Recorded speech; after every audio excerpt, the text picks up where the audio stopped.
नमस्कार, मैं हूं कुंवर अभिषेक सिंह, हाजिर हूं आपके बीच एक खास मुद्दे पर चर्चा करने के लिए। और आज का विषय है एफसीआई सिंदरी की नोटिस की।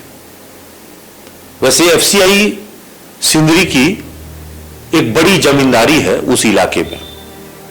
जमींदारी इसलिए मैं कह रहा हूं क्योंकि कभी रैयतों ने वहां पे एफसीआई फैक्ट्री के लिए जमीन दी थी। सन 1950 के आसपास में यह जमीन दी गई थी और उसी जमीन पे देश की पहली खाद कारखाना 1952 में समर्पित की गई थी। पंडित जवाहरलाल नेहरू जो भारत के प्रथम प्रधानमंत्री थे, उन्होंने इसकी आधारशिला रखी थी। आजादी से पहले ही इसकी शुरुआत हुई थी और आजाद भारत का यह पहला फैक्ट्री थी जिसे जवाहरलाल नेहरू ने आधुनिक भारत का मंदिर कहा था, औद्योगिक जगत का। और याद कीजिए कि यह प्रोडक्शन में सबसे ज्यादा उस वक्त में भारत में एकमात्र खाद कारखाना था जिसकी उत्पादन क्षमता सर्वाधिक थी और देश में सबसे ज्यादा यूरिया उत्पादन करने वाला एकमात्र फैक्ट्री थी। उसके बाद बहुत सारी फैक्ट्रियां खुली, लेकिन ये पहली फैक्ट्री थी। और ये फैक्ट्री 2002 में बंद हुई थी अटल बिहारी वाजपेयी के शासनकाल में। तब भी उत्पादन में सर्वाधिक थी। हालांकि कतिपय कारणों से कहा गया कि स्थिति बहुत खराब है और प्रबंधन में और यूनियन में तमाम तरह के विरोधाभास स्थिति सुनने को मिलती है। कहा यह भी जाता है कि उस वक्त में सरकार ने जानबूझकर एक तरह से लॉकआउट कर दिया गया। दिसंबर 2002 में यह पूरी तरह से फैक्ट्री बंद हो गई और उस वक्त में करीब 2200 जो कर्मचारी थे वो जबरन रिटायर किए गए, सेवानिवृत्त किए गए। रिटायर नहीं कहेंगे, सेवानिवृत्ति कहेंगे। रिटायरमेंट तो होता पूरा नौकरी करने वाले के साथ, यहां तो जबरन हटा दिए गए। तो यह कहानी है उन कर्मचारियों के जो वीएसएस कहलाए। यह अलग मुद्दा है, उस पर चर्चा हम फिर कभी करेंगे, पहले भी किया। आज हम जिस मुद्दे पर चर्चा कर रहे हैं वो है कि जो कर्मचारी जबरन हटाए गए थे वो पिछले 22-23 साल से फैक्ट्री बंद होने के बाद भी अभी भी उसी इलाके में बसे हुए हैं। अब थोड़ा सा एक मोटा मोटी जानकारी ले लीजिए। सिंदरी फैक्ट्री जो आपको एफसीआई की सिंदरी नजर आ रही है वो तकरीबन 6600 एकड़ में फैली हुई है। 6600 एकड़ समझते हैं आप? एक पूरा शहर है। एक पूरा सिंदरी का जो कंप्लीट आप शहर देख रहे हैं वो शहर ही 6600 एकड़ में, जिसमें एफसीआई सिंदरी को यह जमीन वहां के रैयतों ने कभी फैक्ट्री लगाने के लिए दी थी। और यह राष्ट्रपति के नाम से यह जमीन थी जिसे हाल ही में गजट के द्वारा एफसीआई सिंदरी को नामित कर दी गई। इसमें से सिर्फ 695 एकड़ जो जमीन है वो हर फैक्ट्री को दी गई है। जो अभी नई फैक्ट्री खुली है एफसीआई सिंदरी खाद कारखाना जो बंद हो गई, तो उसके जगह पर एक नई फैक्ट्री 2018 में आधारशिला प्रधानमंत्री नरेंद्र मोदी जी ने रखा और उसकी शुभारंभ अभी इसी वर्ष जो है शुरू हुई है और हल उत्पादन भी करना शुरू कर दिया। गैस के माध्यम से वहां पे यूरिया, कोटेड यूरिया का उत्पादन शुरू हुआ, नीम कोटेड यूरिया का। लेकिन जो ताजा मामला आया है वो ये है कि 1019 लोगों को नोटिस भेजा है एफसीआई सिंदरी प्रबंधन द्वारा। कहा गया है कि आप अपने दुकान, मकान और प्रतिष्ठान को खाली कर दीजिए। यह भेजा गया है नोटिस सिंदरी के भू संपदा पदाधिकारी की ओर से जारी किए गए चिट्ठी से। और यह पीपी एक्ट के तहत नोटिस किए गया। मतलब ये बजाते उस का आप कहें कि उनका अपना एक कोर्ट होता है, उस कोर्ट के जरिए सबको जो है नोटिस की गई है कि आप वो जगह खाली करें। और हालांकि इसके पहले भी नोटिस किए गए हैं, ऐसा नहीं कि ये पहली दफा हुआ है, पहले भी हुआ है। कहा जा रहा है कि कई बार नोटिस किए गए हैं।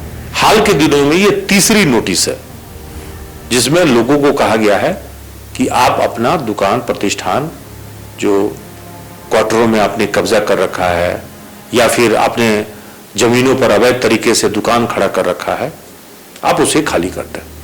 और इसके बाद हड़कंप मच गया है, पूरे सिंदरी में हड़कंप मच गया है। अब आप सोचेंगे कि भाई हड़कंप किस में मचा है, तो वहां पे बताया जा रहा है कि करीब करीब 1600-1700 जो क्वार्टर है वो लीजधारी है। लीजधारी का मतलब हुआ कि जिनको लीज दी गई एफसीआई प्रबंधन के द्वारा, और बाकी जो 7000 क्वार्टर है वहां पे, अब 7000 क्वार्टर में आप समझिए कि सिर्फ 1600 क्वार्टर ही है जिसको लीज दी गई है। इसका मतलब बाकी बचा क्वार्टर पर जो लोग रह रहे हैं वो, तो बाकी कुछ क्वार्टरों को अलॉटेड भी किए गए हैं। लीज के अलावा कुछ अलॉटेड, जैसे बैंक हैं, पुलिस ऑफिसर्स की कोठियां हैं, और भी कुछ लोगों को अलॉटेड किए गए हैं, पोस्ट ऑफिस है, तो वो सब अलॉटेड है। लेकिन उसके अलावा अगर आप बात करेंगे तो सभी जो फ्लैट है जो खाली पड़े थे उसको किसी न किसी लोगों के द्वारा कब्जा कर लिया गया, और उसको दूसरे शब्दों में कहें तो वो अतिक्रमित है, और उन्हीं लोगों को नोटिस भेजा जा रहा है अतिक्रमणकारी बताकर। अब वो अतिक्रमणकारी भी कह रहे हैं कि भाई हम कोई 1-2 वर्ष से यहां नहीं रह रहे हैं, हमारी दूसरी तीसरी पीढ़ी चल रही है, और वो कह रहे हैं कि काफी अरसे से, मतलब बाप दादा जब नौकरी करने आए होंगे तो यही नौकरी किए, और क्वार्टर तो अलग से बहुत सारे कर्मचारियों के लिए, अधिकारियों के लिए जो क्वार्टर बने थे वो कार्यरत कर्मियों के लिए बने थे। रिटायर कर्मचारियों के लिए अलग से कोई क्वार्टर नहीं बना है, एकदम क्लियर समझ लीजिए बात को। बहुत सारे जगहों पे जो केंद्र सरकार का उपक्रम है वो अपने रिटायर कर्मचारियों के लिए भी क्वार्टर बनाता है, लेकिन यहाँ रिटायर कर्मचारियों के लिए कोई क्वार्टर नहीं बना। जो कार्यरत कर्मचारी थे उनके लिए क्वार्टर बने थे। दरअसल फैक्ट्री बंद हो गई, तो फैक्ट्री बंद होने के बाद जो जबरन सेवानिवृत्त किए गए थे अधिकारी और कर्मी, वो उसी क्वार्टर पे जमे रह गए, और कुछ बची खुची जो क्वार्टर खाली पड़ी हुई थी उस पे जो है लगभग 5100 क्वार्टरों पर अवैध कब्जा हो गया। अगर फैक्ट्री बंदी की और अभी का कार्यकाल जोड़ ले तो 2002 से 2023 चल रहे हैं, इस बीच में ये 21-22 साल में कभी भी चाह कभी प्रबंधन खाली नहीं करा पाया। इस बार नोटिस पड़ी है, तो नोटिस के बाद जो हड़कंप बचा है तो वहां पे लोग गुलबंद हुए, मोर्चा खड़ा हुआ, और वो मोर्चा जो खड़ा हुआ उसमें 2-3 मोर्चा बना है। अब कहेंगे कि ये मोर्चा जो है आंदोलन के लिए खड़ा जो हुआ है उसमें राजनीतिक पार्टियां भी रोटी सेक रही है। एक मोर्चा बना है जिसको सपोर्ट एनडीए के द्वारा किया जा रहा है, और एक मोर्चा बना है जिसको सपोर्ट महागठबंधन वाला इंडिया कर रहा है। मतलब वहां राजनीति भी चल रही है। टेंशन में जो सबसे ज्यादा है वो कौन है? धनबाद के सांसद पीएन सिंह। उनको चिंता इसलिए बढ़ गई है कि 2024 का चुनाव सर पे है, और चुनाव में अगर कहीं कुछ गड़बड़ हुआ तो फिर वोट पर असर पड़ेगा। और इसी फिराक में तो इंडिया वाला गठबंधन है। इंडिया वाला गठबंधन इसी फिराक में है कि टेंशन बढ़े, टेंशन बढ़ेगी तो भाजपा के जो वोट बैंक है वो बिखराव होगा, और इसका असर, इसका फायदा वो उठा लेंगे। सांसद पीएन सिंह इसको लेकर प्रबंधन के निचले स्तर पर जो बातचीत हो रही थी वो है ही, उन्होंने सीधे तौर पर सीएमडी को फोन लगाया, और सीएमडी को फोन लगाने के साथ ही उन्होंने कहा कि भाई ये कौन सा नया झंझट पैदा कर रहे हैं आप। उसके बाद दूसरे बड़े पदाधिकारियों को उन्होंने फोन पे हड़काया भी और कहा भी कि भाई भाजपा का वोट बैंक खराब होगा। तो अधिकारियों ने कहा कि हम कुछ और कुछ नहीं कर रहे हैं, जो सड़क पर अतिक्रमण है, जब सिंदरी में आप घुसेंगे, एफसीआई सिंदरी के पास जब पहुंचेंगे तो मेन शहर का जो सड़क है उस पे जो अतिक्रमण हो गया है उसको हम लोग साफ करना चाह रहे हैं, चौड़ीकरण करना चाह रहे हैं, और मूल मकसद विकास से जुड़ा हुआ है, यही करना है और बाकी कुछ नहीं। प्लान क्या है आप लोगों का? पीपीएफ कोड के तहत तो जो कार्रवाई चल रही थी वही चल रहा है। कितने लोगों को नोटिस आप लोगों ने अब तक सर्व कराया? हम लोग सर्वे में 10 से 19 केस को आइडेंटिफाई किए थे। अभी only road side and market encroachment जी, ये अंदर वाला सर्वे बाकी है। अंदर में कितना एनक्रोचमेंट है अभी हम लोग पता नहीं है, क्योंकि सर्वे नहीं हुआ है। अभी मयूर गेट से लेके एकदम रंगवटी एंड तक रोड साइड और मार्केट के अंदर का एनक्रोचमेंट को निकल के आइडेंटिफाई किया गया, जिसमें 1019 केस था, जिसमें से कुछ कारण से करीब 39 केसेस को अभी पेंडिंग रखा गया, नोटिस सर्व नहीं हुआ, 980 केसेस को नोटिस सर्व। तो वहाँ क्या रोड की चौड़ीकरण आप लोग करने वाले हैं? रोड का चौड़ीकरण देखिए, चौड़ी सभी को एक्चुअली, अभी आप घूमे होंगे तो देखे होंगे कि किस तरह से बाजार में मैंने थोड़ा सा चलने का भी जगह नहीं है, मैंने टू व्हीलर भी पास नहीं करने में दिक्कत, तो उसी को एक्चुअली हमारे जो अभी जो हेड है सखावत साहब हमारे दिल्ली के, वो बीच में वो दौरा में आए थे, तो बहुत परेशानी में, तो उनको देख के वो काफ़ी नाराज हुए कि क्या है, मैंने तो 19 साल पहले जो देख के गया था उसी बगैर के सर्वे में तो उन्होंने उसी टाइम ये किया। फिर दिल्ली से ये तो आप जानते हैं गैजेट नोटिफिकेशन से स्टेट ऑफिसर का अपॉइंटमेंट होता है, तो सेंट्रल से गैजेट नोटिफिकेशन होता है, यूटी से का अपॉइंटमेंट होता है, और उनको मैंने व्यू ये है कि शहर को थोड़ा साफ सुथरा करना है। वो अभी लास्ट जो हमारा सर्वे हुआ था 2014 में, उसमें लीजी कितने हैं उसमें? लीजी धारी कितने हैं? लीज लगभग अभी 1600 लीजी है एक एम्प्लॉई का, और बाकी तो जैसे स्कूल कॉलेज बैंक वगैरह बहुत सारे बिजनेसमैन को भी अलॉटेड है, तो तरह ही था। टेंटेटिव 3100 क्वार्टर होता है, 31 आउट ऑफ 8,000। तो उन सभी को आज नहीं तो कल इवेक्यूएट तो करना होगा। उसका एविक्शन ऑर्डर ऑलरेडी पास है। 2014 में जो हमारा पीपीएफ कोड बैठा था, 2012 से लेके 2018 तक पीपीएफ कोड हमारा चला था, तो उसमें करीब 3040 क्वार्टर को ऑलरेडी इविक्शन ऑर्डर पास है, 70 केस पेंडिंग है। ये 2016-17 में ही हम लोग को मिला था, 18 तक हो गया था, लेकिन उसमें कोई एक्शन नहीं हुआ है अभी तक, लेकिन इविक्शन ऑर्डर पास है, दैट इज वैलिड। संभावना है कि 13 अगस्त को सांसद पीएन सिंह उसी अंबेडकर चौक पे धरना भी दें, जनसभा भी करें, या कोई ना कोई कार्यक्रम राजनीतिक तौर पे होगी जो अभी तक बताया गया है।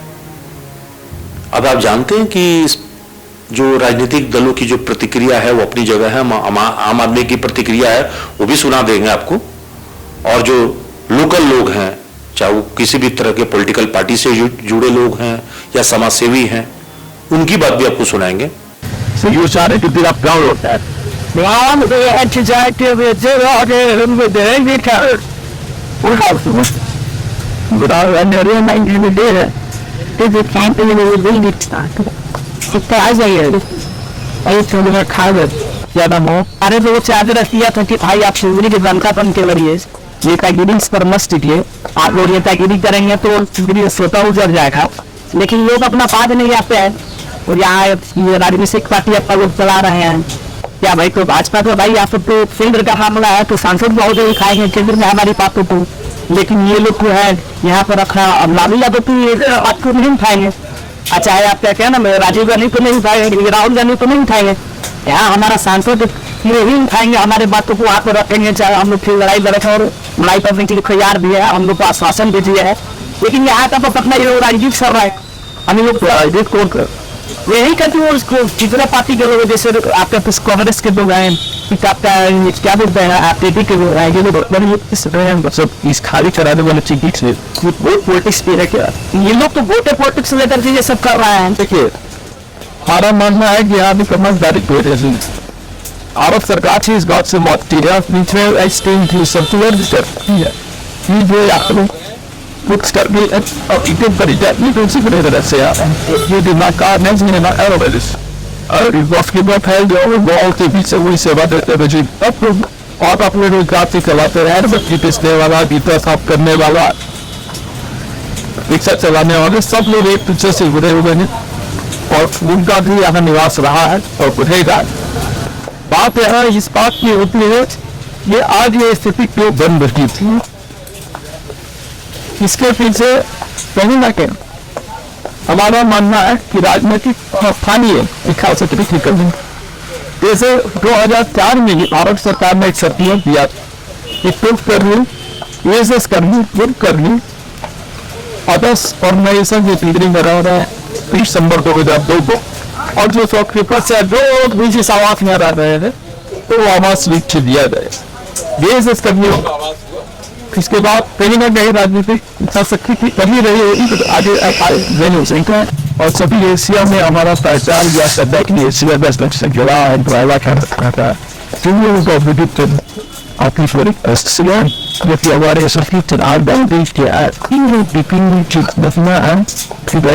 आवाज सुनना फिर सकते देने की बात, और वो फिर समझे बुक होने की बात है। कभी ना कभी आके सारे लोग इसमें में बैठ गया, इससे वो ऐसे ही अंदर है, तो ऐसे ही रहते रहेंगे। अब जो है थोड़ा सा ये हो रहा है, छोटी सिंपल से लिखने का और सब आ रहने का जो है, और सब एफसीआई प्रबंधन से मैं यही मांग करता हूं कि जितने भी वहां कर्मचारी हैं वो अवैध रूप से है कि वैध रूप से है, इसे मुझे कुछ नहीं पता। मैं आपसे यही अनुरोध करूंगा कि जितने भी हैं वहां उनका आप एक परमानेंट करके अस्थायी रूप से उन्हें देने का काम करें, और या तो आप उसे क्वार्टर जो खाली पड़ी है उसे लीज पर दें या रेंट पर दें। ये लोग सारे तैयार हैं और आपके पास पर्याप्त बहुत ही जमीन है, 400 एकड़ करीब जमीन मुझे ज्ञात सूत्र से पता चला है। आप 600 एकड़ ही जमीन दिए हर को, बाकी बची हुई जमीन में आप हम ये अनुरोध करेंगे कि हमारे जितने भाई वहाँ पर हैं आज त्राईमान हैं, ये आपके नोटिस से बार बार यही नोटिस देकर आप भयभीत करने का काम नहीं करें।